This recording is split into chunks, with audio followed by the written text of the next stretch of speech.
لا إله إلا الله العظيم الحليم لا إله إلا الله رب العرش العظيم لا إله إلا الله رب السماوات ورب الأرض ورب العرش الكريم. Qur'on va hadisdan ma'lumki, jannatning 8 darvozasi bor.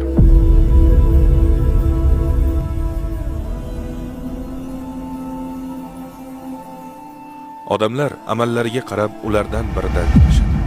Ular namoz darvozasi, jihod darvozasi, sadaqa darvozasi, rayyon darvozasi, haj darvozasi, kechirimlilar darvozasi, imomlar darvozasi va zikr darvozasi bor. Mo'minlar o'zlarining martabalari va Alloh huzuridagi mavqelariga ko'ra jannatning 7 qavatidan birida bo'ladilar. Ular Al-Firdavs, Adn, Naim, Dorul Xuld, Al-Ma'va, Dorus Salom va Illiyun.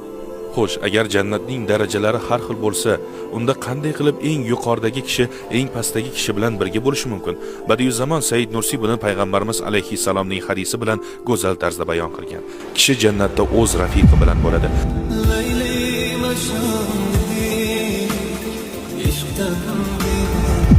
Xuddi shunday, agar biz jannatda bir dasturxon atrofida o'tirsak va do'stimiz bilan bir xil taomni yesak ham, har birimiz oladigan zavq baribir har xil bo'ladi. Lekin hech kim shikoyat qilmaydi.